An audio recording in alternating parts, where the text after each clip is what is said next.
There's a story told among mystics. A traveler once walked through a vast desert, carrying only a mirror. When asked why, he said, "Because the world is my reflection. If I polish this mirror, perhaps the horizon will shine brighter." We are that traveler. Every storm, every sunrise, every act of kindness or cruelty, all of it begins first as thought.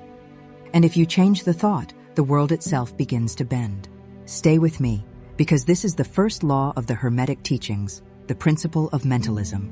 It says simply, all is mind, the universe is mental. Before a word is spoken or a seed takes root, there is mind, not the little mind of opinions and worry, but the great mind that breathes galaxies into being. Every civilization has known this truth. The Egyptians called it Atum, the creative thought of the gods. The Vedas spoke of Brahman, the universal consciousness. Quantum physicists now whisper similar words, that matter behaves differently when observed, that intention itself changes form.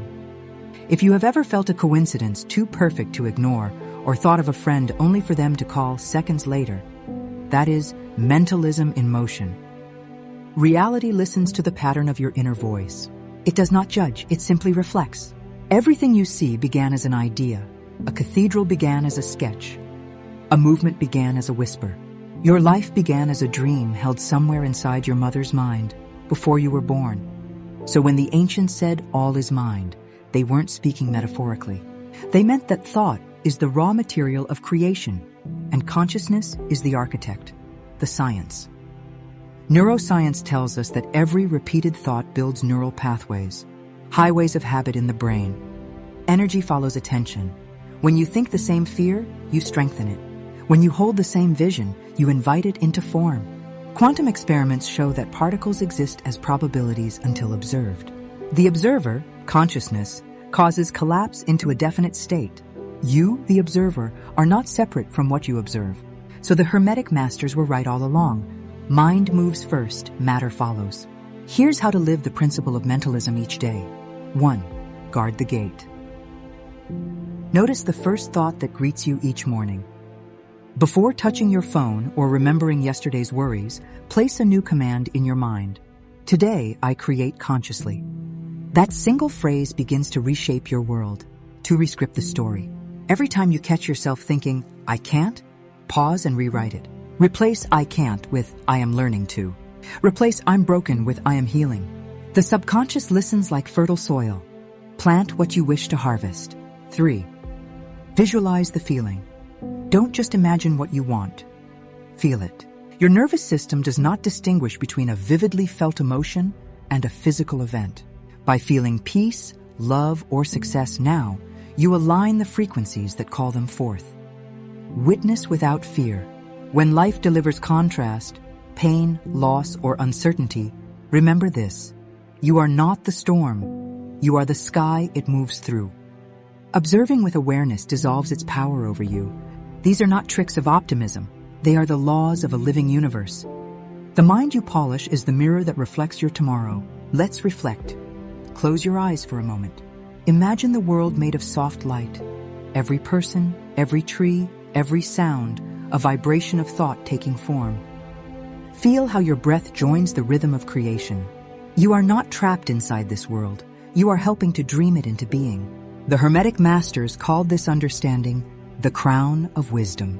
It begins when you stop asking, does thought really shape reality? And start asking, what kind of reality am I thinking into being today? If this teaching resonated with you, remember, you are already practicing mentalism every moment you think, speak, or feel. The question is, are you creating by default or by design? Don't forget to like, subscribe, and share this episode with someone who needs to remember their power. And join me for the next chapter of our Hermetic journey, the Principle of Correspondence. As above, so below. As within, so without. Because once you understand that the mind creates the world, the next step is seeing how every layer of that world mirrors the one within. Until then, be conscious of every thought you plant and watch what blossoms. Like and subscribe. A single drop of rain falls from a thundercloud and lands in a puddle below. In that reflection, the entire sky appears. If the puddle ripples, the heavens shimmer. When it stills, the clouds return to perfect clarity. What if the universe works exactly the same way? What if every movement in your inner world sends ripples through the stars themselves? This is the second law of the Hermetic teachings, the Principle of Correspondence. And it reveals the secret thread connecting all planes of existence. The teaching. The ancients described reality as a series of mirrored layers, the physical, the mental, and the spiritual. They said, as above, so below, as within, so without. Meaning, what happens on one level happens on every level. The same patterns that shape galaxies also shape your heartbeat, your breath, your thoughts. Modern science whispers the same truth in new language. Fractals, holograms, and DNA all echo this correspondence. Zoom into a snowflake, a fern leaf, or a spiral galaxy. The same design repeats. The pattern of the cosmos lives inside you. Every time you align your inner world, you bring harmony to the outer one. Every time you heal your heart, the collective field shifts, however subtly. You are not a small speck in an endless universe. You are the reflection through which that universe understands itself. The Hermetic Masters knew that knowledge of correspondence allowed a person to travel between realms of understanding. By studying the small, they learned the great. By mastering the inner, they influenced the outer. So when you look up at the night sky, remember, it's not looking down on you, it's looking through you. Physicists now call it the holographic principle, the idea that the entire universe may be a projection from a single underlying field. Every piece contains the whole. When you hold one cell of your body, it contains the blueprint of the entire organism. When you change that blueprint through emotion or belief, the whole system begins to respond. Your heart's electromagnetic field extends meters beyond your body and interacts with others. Measurable, real, undeniable. So when you calm your breath, forgive, or choose gratitude, you alter the frequency around you. Your inner peace becomes environmental medicine. Even ecosystems mirror consciousness. Forests that thrive have fungal networks, mycorrhizae, connecting trees underground like neurons. They share nutrients, warnings, even empathy. Human beings do the same through thought and emotion. Your mind is a root in that greater web, living the principle, how to use it every day. 1. Mirror work. Start each morning by standing before a mirror, not to judge your reflection, but to speak alignment into being. Say softly, as I find peace within, peace finds me without. As I hold love here, love appears there. You're programming the correspondence between inner and outer realms. 2. Nature reading. Watch the weather of your life. When chaos surrounds you, ask, where in me is the storm still brewing? When synchronicities appear, ask, what harmony inside me called this forth? The world becomes your feedback screen. The emotional compass. If something triggers anger, fear, or sadness, instead of blaming the event, trace it inward. Where does that pattern live in you? Heal it, and you heal the mirrored situations that keep reappearing. 4. Sacred environment. Keep your living space as you wish your mind to be, calm, ordered, inspired. Energy echoes through form. A cluttered room whispers confusion. A tidy corner hums clarity. Conscious speech words are bridges between inner and outer worlds. Before speaking, ask, is this the vibration I want mirrored back to me? Language is correspondence made audible. Through these small acts, you begin to see the universe as an orchestra responding to your inner melody. Stories from the mirrors. A young artist once painted her dreams. Whatever emotion she hid in the painting would soon appear in her waking life. A friend, a loss, a revelation. At first she thought it coincidence. Then she began painting peace, gardens, open skies, and her world softened. A farmer in ancient China would meditate before tending his crops. He believed the mood of the farmer entered the soil. When he was patient and grateful, the harvest overflowed. When he worried, insects came. Whether or not you believe such tales literally, their wisdom holds. The field responds to the farmer's heart. The world responds to yours, correspondence and the collective. When enough individuals align their inner world, the outer world follows. History's great awakenings began with a few who changed the vibration of thought. When Buddha found stillness, ripples reached across continents. When one person chooses compassion in the face of cruelty, the frequency of humanity lifts a little higher. This is not poetic wishful thinking. It is energetic mathematics. Coherence in one field influences coherence in others. Your calm heart can steady a chaotic room. Your love can soften hardened eyes. That is correspondence in motion. Integrating the lesson. Take a breath. Place a hand on your heart. Feel it beat. Not just in your chest, but in the rhythm of the universe. Every wave of that pulse is mirrored somewhere, in the tides, in the spin of the earth, in the orbit of the moon. Nothing you do is isolated. To live this principle is to become aware of that sacred mirror at all times. When you feel disconnected, remember, as above, so below. When you doubt your worth, remember, as within, so without. The divine geometry of existence includes you not as an accident, but as an essential design. Begin within. Spend 2 minutes each morning in silence, aligning your breath with gratitude. Observe without blame. Treat outer problems as inner teachers. Align your environment. One small act of order or beauty each day. Speak harmony. Words of peace reinforce the mirror. Evening reflection. Ask, what did the world show me about myself today? Do this for 7 days and notice how the outer narrative shifts. People speak differently to you. Opportunities appear. Even your body feels lighter. That is correspondence proving itself. If the universe is one great mirror, then perhaps God is the light shining upon it, and we are the endless reflections learning to shine back. As you move through today, let every encounter be an echo of your inner state. Choose peace, and you'll meet peaceful people. Choose love, and life itself becomes affectionate. The second Hermetic Law is not about perfection. It's about awareness. Every time you remember the mirror, you polish it. Every time you choose alignment, you retune the cosmos a little closer to harmony. If this message resonated, remember, you already live by the principle of correspondence every moment. Now it's time to do it consciously. Somewhere deep beneath the ocean, a whale sings a single note. Hundreds of miles away, another answers, perfectly in tune. No wires, no signal, just vibration. Now imagine that every heartbeat, thought, and emotion you've ever had sends out its own frequency in the same way. Invisible waves that ripple through existence, touching everything they meet. That's not fantasy, it's physics. And it's the third law of the Hermetic teachings, the principle of vibration. Nothing rests, everything moves. The teaching. Ancient mystics knew what modern science is still discovering. Everything, from stars to atoms to thoughts, vibrates. They said that to change a thing, you must first change its vibration. A higher vibration brings harmony. A lower one brings heaviness. Sound, color, emotion, matter, all are frequencies on one infinite spectrum of energy. Even a stone, which appears solid and still, vibrates with atomic motion. You reading these words are a symphony of particles dancing in fields of light. Hermetic teachers used vibration to heal, to manifest, and to move between levels of consciousness. When their thoughts matched the frequency of peace, peace surrounded them.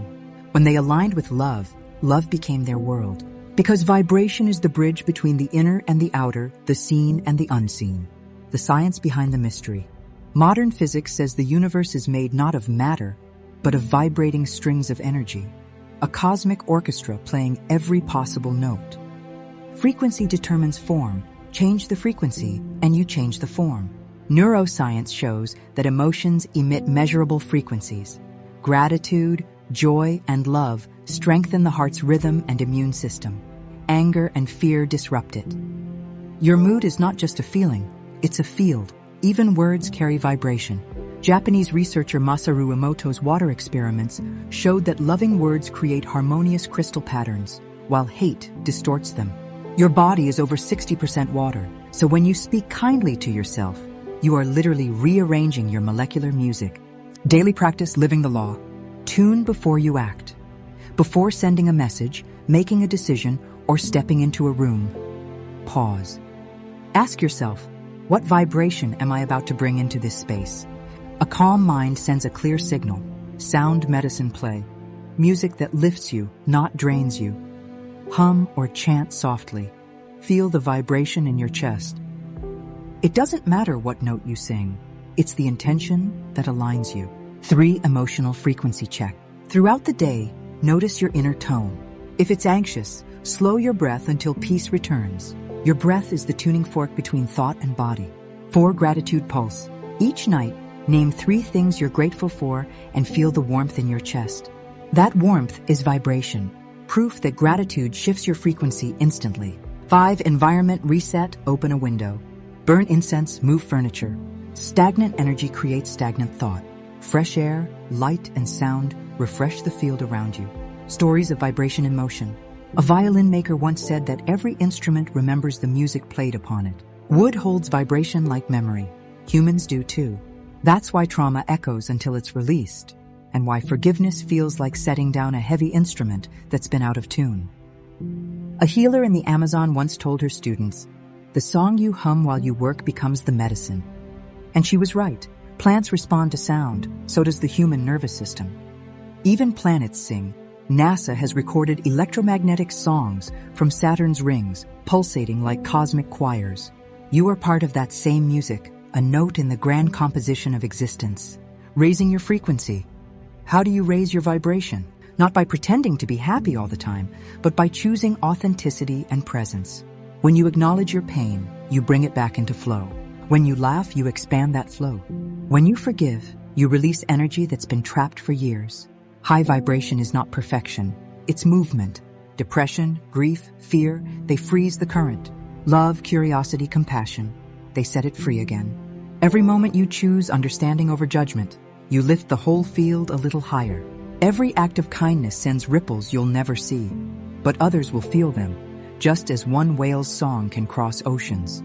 Integration practice. In the morning, before the world begins, sit quietly for 2 minutes. Place your hand on your heart and listen, not to thoughts, but to rhythm. That heartbeat is the universe reminding you, I am movement, I am alive. If you feel anxious, don't fight it. Dance it out, breathe it out, hum it out. Energy is meant to move. The only mistake is holding it in place. Throughout your day, remember this mantra. I am vibration. I am flow. I am energy in motion. Say it when you walk, drive, or work. Feel how your body lightens. That's vibration aligning with truth. Reflection. Everything you love vibrates. Everything you fear vibrates, and every vibration attracts its match. If you want peace, become peaceful. If you want abundance, feel abundant. If you want love, let your frequency sound like love. When your vibration rises, life reorganizes around you. New people, new opportunities, new timelines appear. Not by magic, but by resonance. The universe is an echo chamber. It amplifies the song you sing most often. So sing wisely. The 3rd Hermetic Law reminds you that stillness doesn't mean silence. Even in stillness, everything moves. The atoms of your being hum with life. The stars above you dance to the same rhythm. A candle burns in a dark room. Its flame dances wildly, then steadies, flickering gold against the endless black. You might think light and darkness are enemies, but without the darkness, the flame could never be seen. Every truth hides inside its opposite. Every storm carries a calm within it, waiting to return. And that is the secret of the Principle of Polarity. The Hermetic Master said, everything is dual, everything has poles. Up and down, hot and cold, love and hate, all are the same thing, only at different degrees. If you understand this, you can transform your life. Because the moment you stop fighting the opposites, you learn to dance between them. The universe is built on contrast. Everything you see, feel, and experience exists because its opposite also exists. Light only has meaning because there is shadow. Love can only be known because you've tasted pain. You recognize joy because you've walked through sorrow. This is the principle of polarity, the ancient Hermetic truth that everything is dual, everything has poles. Every truth is half-truth until you see both sides. Every quality has its opposite, and both are part of the same thing. Think of temperature. There's no scientific point where hot suddenly becomes cold. It's one continuous scale, shifting degree by degree. The same with emotions. Love and hate are not separate forces, but 2 ends of the same energy. What changes is vibration. Understanding polarity is not about ignoring one side or pretending pain doesn't exist. It's about recognizing that both poles are teachers and learning how to move your energy along the scale. If you can turn fear into courage, despair into hope, hate into compassion, then you're no longer controlled by life's extremes. You're directing them. Because every emotion, challenge, or situation you face has an opposite vibration waiting to be chosen. You can't erase darkness, but you can move toward light. You can't silence pain, but you can raise its frequency until it becomes wisdom. Hermetic masters said this is how the alchemist works, not by escaping opposites, but by transmuting them. When you feel lost, you're not broken. You're just standing at one end of the pole. The other end, clarity, peace, strength, already exists within you. And when you remember that, you become unstoppable. There once was a woman who lived by the sea. Every morning she walked the shoreline collecting shells. Some days the tide was gentle, leaving perfect spirals of ivory at her feet. Other days, storms smashed the shore and scattered the shells to dust. At first she cursed the storms. They ruined her peace, her rhythm, her joy. But one morning after a long night of thunder, she found a piece of glass, smoothed by the waves until it shone like a jewel. She realized then, the storm hadn't destroyed her collection. It had created something new. The waves were not her enemy. They were her sculptors. That woman could be any of us. The sea is life. The shells are our experiences. The storms are the moments we wish never happened. But without them, we would never discover our own polished edges. The principle of polarity reminds us that the opposites aren't there to punish us. They exist to complete us. Sorrow deepens joy. Failure teaches mastery. Loss awakens love. We need both the night and the sunrise to understand light. And this is why understanding polarity matters. When you stop fighting life's dualities, you stop suffering unnecessarily. You begin to ask, what is this season teaching me? Instead of, why is this happening to me? That single shift turns pain into power. When something hurts, ask, what is the opposite of this feeling? And how can I invite a little of it in? Cold hands need warmth. Fear needs a drop of trust. Anger needs understanding. This question turns a reaction into creation. Step outside and look for polarity in the world. Sun and shadow, ebb and flow, life and decay. Let nature remind you that every extreme eventually returns to balance. When someone triggers you, pause. Take a slow breath in and think, both sides exist in me. That breath stops the swing of the pendulum. You regain your choice of which end to stand on. Before sleep, whisper, thank you for both the light and the lesson. Gratitude for both poles anchors you in equilibrium, the place where peace lives. Because life will always contain opposites, but suffering is optional. When you understand polarity, you stop being thrown from one extreme to another. You become the bridge between them, the steady center where wisdom grows. You begin to see that every bad day is just an unpolished good day in disguise. Take a deep breath. Notice how, even now, your lungs embody the law. Inhale, exhale, expansion, release. Life itself is polarity in motion. When you feel lost, remember, the opposite of loss is discovery, and it's already on its way. When you feel small, know that greatness lives at the other end of the same line. You don't have to destroy the dark to find the light. Just turn the dimmer switch a little brighter. Every contrast you face is an invitation to evolve. Without the winter, spring would have no meaning. Without heartbreak, love could never be recognized. Polarity is not punishment, it's purpose. It gives you choice, growth, and contrast so you can remember what you truly are, the balance point between all things. So next time the pendulum swings, don't fight it. Step back, watch it move. Whisper to yourself, I am the stillness between the swing. That's where mastery lives. And that's why this principle matters. Because when you learn to honor both sides of life, you stop running from half of yourself. You become whole.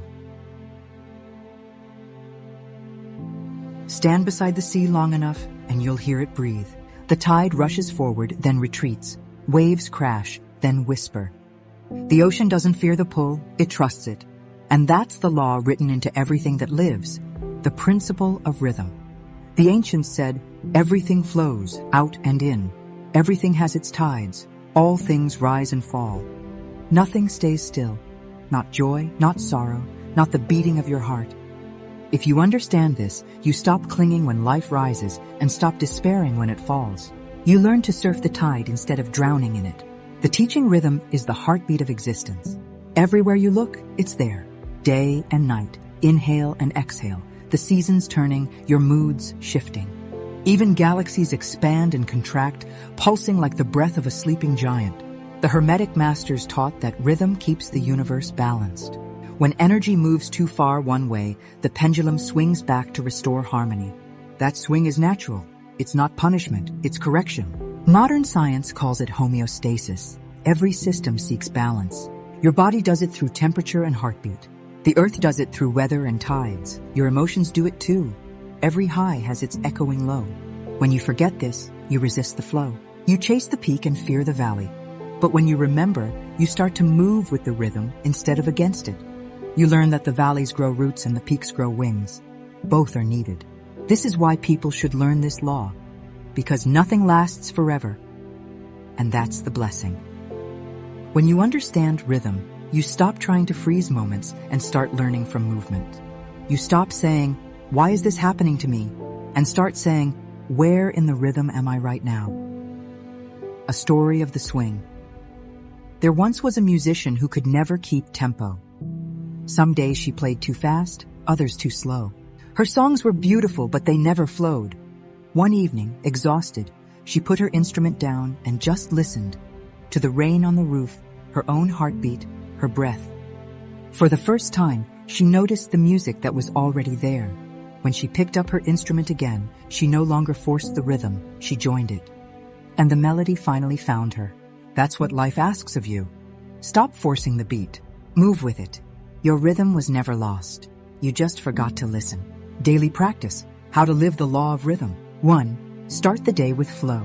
When you wake, don't rush. Sit up, breathe, and match your breath to a wave pattern. In, out, pause. It tells your body, I move with the universe, not against it. 2. Read the tide, not the weather. When life feels chaotic, step back and ask, is this the crest or the trough? Highs and lows aren't forever. They're phases of one movement. Naming where you are calms the mind. 3. Don't fear the fall. When good times end, remember, the downward swing stores energy for the rise. Like a pendulum, the farther it falls, the higher it will climb. Pain isn't a stop. It's a wind-up for your next ascent. 4. Align with natural cycles. Eat with the sun. Rest when it sets. Work in bursts, then step back. When you follow natural rhythm, you recharge faster and create with less struggle. 5. Emotional surfing. Feelings rise like waves. They're meant to move through you, not define you. When sadness comes, ride it. When joy returns, ride that too. Both are parts of the same sea. 6. Evening stillness. At night, pause before bed and ask, what did I learn from today's rhythm? That reflection locks wisdom into the next cycle. Integration. Why this law matters. Because life isn't meant to be flat. The swing of rhythm is how energy learns, heals, and evolves. If everything stayed the same, there would be no growth, no art, no love, no lessons. When you understand this law, you stop labeling experiences as good or bad. You begin to see everything as motion, sometimes forward, sometimes inward, always alive. The Hermetic masters said that the adept, the awakened person, learns to control the swing of rhythm by finding the middle point. They still feel the highs and lows, but they don't lose themselves in either. They stay centered like the still point of a spinning wheel. That's inner mastery. Close your eyes for a moment. Feel your heart. That rhythm is the universe speaking inside you. It beats the same pattern as the tides, the moon, the breath of forests. You were never separate from the rhythm. You are the rhythm. When life rises, ride it with joy. When it falls, rest and listen. Because both movements are leading you home. And that's why the law of rhythm matters. It teaches you to trust the timing of your life. It reminds you that stillness and motion are just different notes in the same divine song. A man once dropped a single stone into a still lake. Ripples moved outward until they reached the edge, then circled back to where they began. He watched quietly and whispered, "Everything I do returns." That is the essence of the 6th Hermetic Law, the principle of cause and effect. It says, every cause has its effect. Every effect has its cause.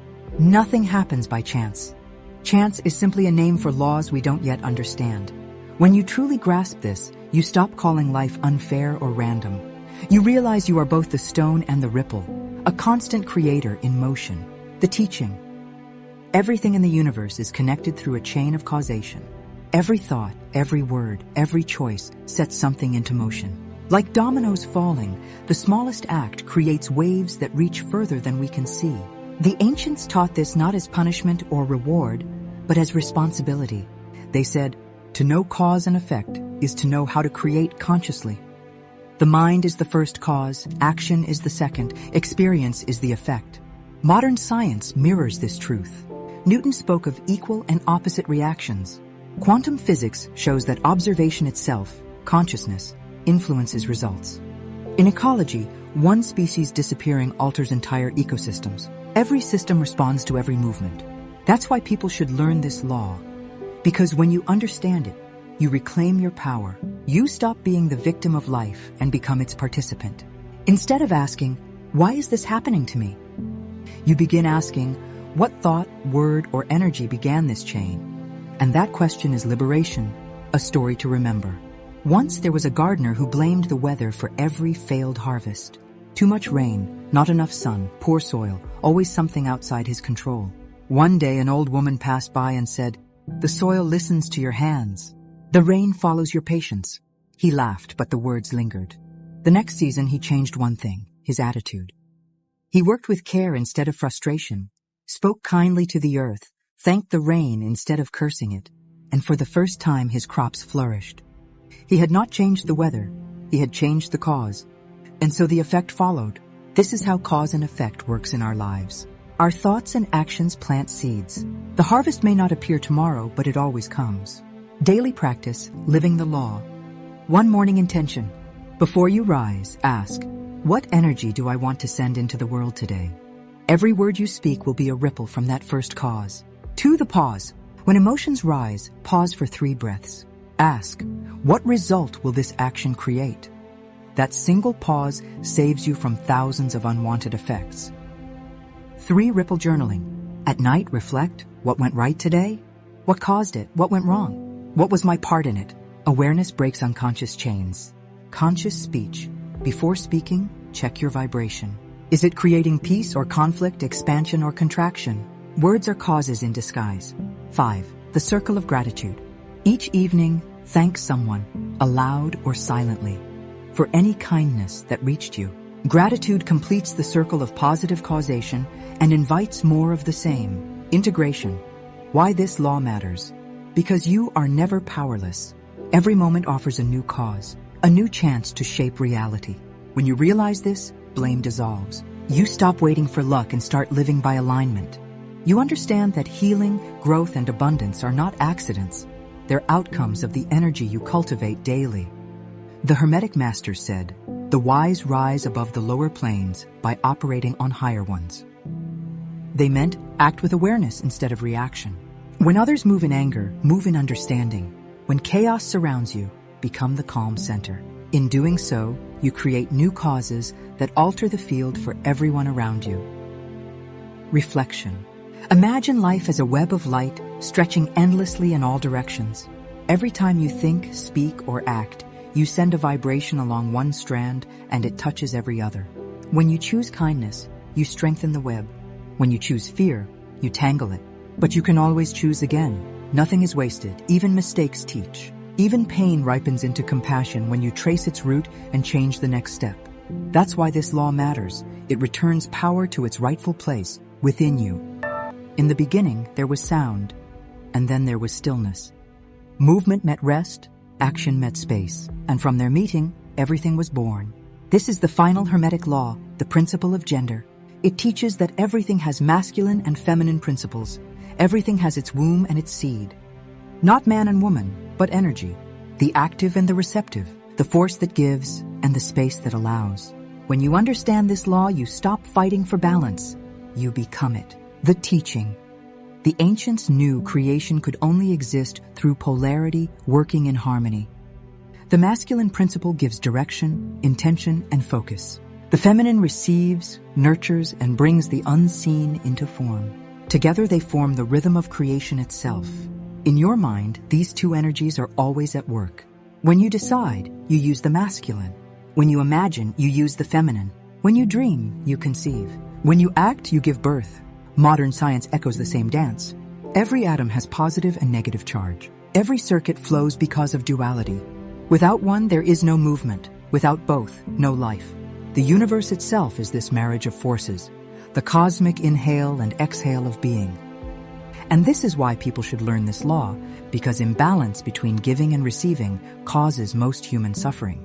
When you push too hard, you burn out. When you only receive and never create, you stagnate. Harmony happens when both energies move through you as one. A story of creation. There was once a potter who worked endlessly, shaping clay from sunrise to night. He forced every vessel into being, perfect in form, but lifeless in energy. One day he grew tired and sat silently before the wheel. He closed his eyes and placed his hands on the clay, letting it move beneath his touch instead of against it. The bowl that formed that day was not flawless, but it was alive. It carried his breath, his patience, his stillness. He realized then that creation isn't control, it's cooperation. Masculine will guides, feminine flow receives. Together, they make art. That is the secret of the universe. All things are born from the union of motion and rest, thought and feeling, fire and water. Daily practice, living the law of gender. One balance doing with being. Each morning, plan your day, masculine, then take one quiet minute to feel it into existence, feminine. That's conscious creation. Create, then receive. When you act, do it with clear intent, but after action, step back and allow results to arrive naturally. Force blocks flow, surrender completes it. Dialogue between energies. Ask yourself, am I pushing when I should be listening? Am I waiting when I should be moving? Let your inner masculine and feminine take turns leading. Nurture something. Plant a seed, paint, cook, or build. Any act where the idea meets form is sacred balance. 5. Reflect at night. Write down one thing you gave and one thing you received today. If both exist, you live the law. The integration, why this law matters. Because the world is starving for balance. We live in an age of overdrive, constant doing, constant striving, yet forget the power of stillness. Likewise, some drown in passivity, dreaming without ever bringing the dream to life. When you bring both energies into harmony, you move with effortless grace. You stop chasing and start magnetizing. You stop demanding and start inviting. You stop dividing yourself and start creating as wholeness. This principle doesn't ask you to be half of something. It asks you to remember you were always both. Closing reflection. Close your eyes and imagine the universe breathing through you. Feel the pulse of doing and the pause of being. Two halves of one eternal breath. You are the seed and the soil, the spark and the silence, the sun and the moon. When they meet within you, creation happens. This is the final Hermetic lesson, not to worship opposites, but to marry them. For in balance, you become the living bridge between heaven and earth. Thank you for walking this Hermetic journey with me. If this message resonated, don't forget to like, subscribe, and tell me where you're watching from in the comments. I love seeing this circle of light complete around the world. And though this is the final principle, it's also a beginning, because knowing these 7 laws means you now hold the keys to your own alchemy. Use them, live them, light the way, be the lighthouse for others. You are the creator and the creation.